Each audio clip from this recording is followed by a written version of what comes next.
All vessels are reminded of the requirements set forth in Rule 9 of the Navigation Rules of the Road, and shall not impede the passage of any vessel which can safely navigate only within a narrow channel or fairway. This is United States Coast Guard Vessel Traffic Service, San Francisco out.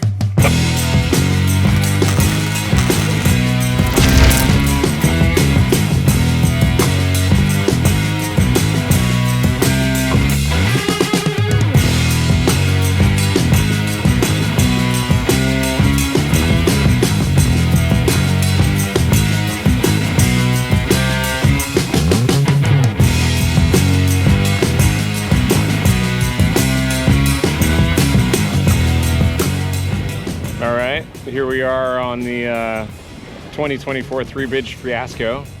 Fiasco! The start line wasn't too bad, right, Tom? Spectacular, very well handled by Skipper Brian. And crewman Tom. I remember it being a lot more hectic last year. Yeah, it was pretty spread out. People were polite. Nothing crazy. Yeah. The name of this race is Three Bridge Fiasco because there's a lot less rules than most other sailing races. You can cross the start line in either direction you want. There's only 3 marks. There's a buoy by the Golden Gate Bridge, there's Treasure Island, and there's a thing called Redrock in the near the Richmond Bridge. And you can round all those marks in any direction you want, in any order that you want. That's the Fiasco part. And there's over 300 boats that have entered today, so we got a really good start. We're heading across the bay, and we'll be heading to Redrock first. Our strategy is because the flood that's happening right now, flood current, is going to take us to Redrock, and then about the time we round Redrock, it'll be going into a slack, and then we'll be going back to Treasure, and then hopefully it'll be ebbing by then pretty hard, and it'll help us bring back to the last mark and on the finish line, which is also the start line.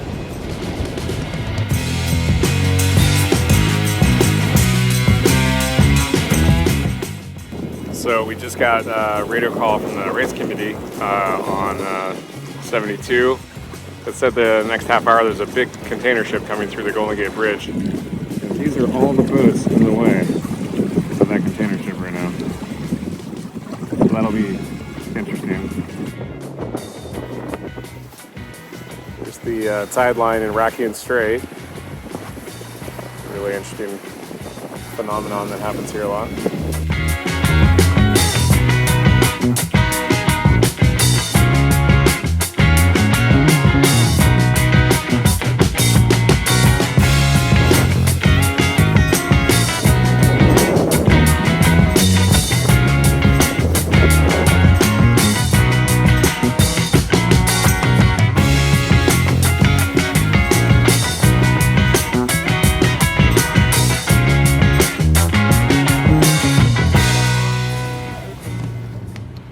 So we just rounded our first mark, Redrock.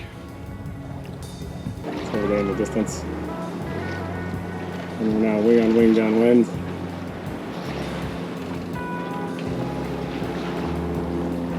Lots of spinnaker-based boats have passed us, but that's all right. We have sandwiches and beer.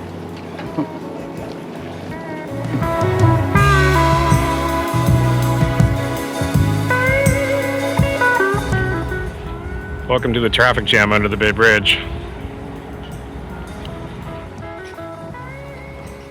Backed up to the maze. That's right. I think.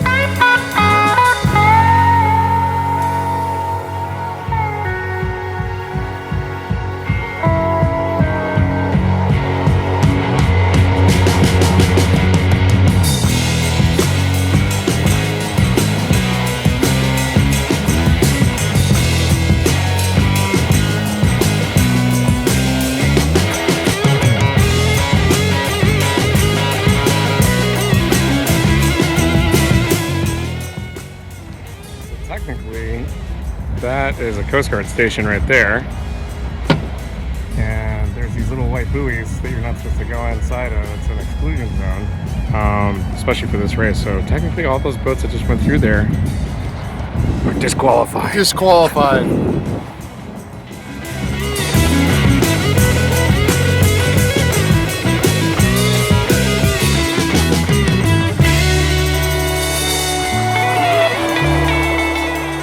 So around on the south side of Treasure Island here, we're actually picking up some wind, so that's nice.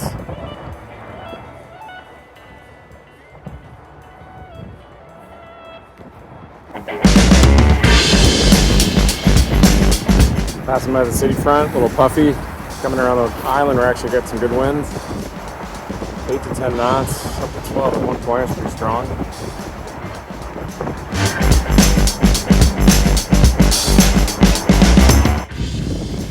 Here we are approaching the last mark of the race for us, which is Blackaller buoy. We think we've identified it by looking at the chart. That's what we're headed for. Never mind my compass position, that's incorrect right now because my compass is off. We're going right there.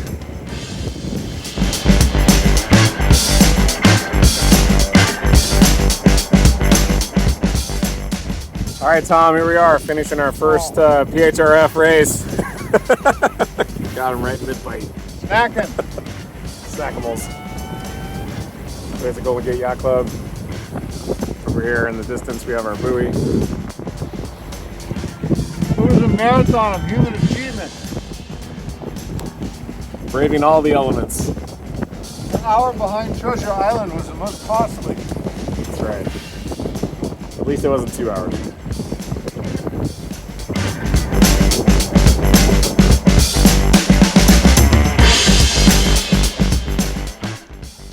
Tom and I had a singular goal for this race. It was merely to finish. It's a difficult race to finish for a lot of boats and a lot of folks. It's a lot of time on the water. A lot of things can happen. Currents speak louder than the winds most years. This year was a little different. We had a little extra wind, but definitely still some pile-ups around Treasure Island and such. I went to the website afterwards to check out the results, and I was surprised that what I found was Rumour took second place in our class. 20 minutes behind the first place boat and a few minutes ahead of the third place boat. I actually remember crossing with them. And that's I was really super happy about that. The other 7 boats in our class retired. There were 300 boats total in the whole race, 150 finished, 128 of them retired early. We traversed over 40 nautical miles of water, including getting to the start line and the trip home in the dark. But we had some great sunshine, fresh air, snacks, and of course I got to spend some excellent time, 12 hours on the water with a good friend and a fellow mariner. Thanks, Tom. Thanks for joining. See you next time.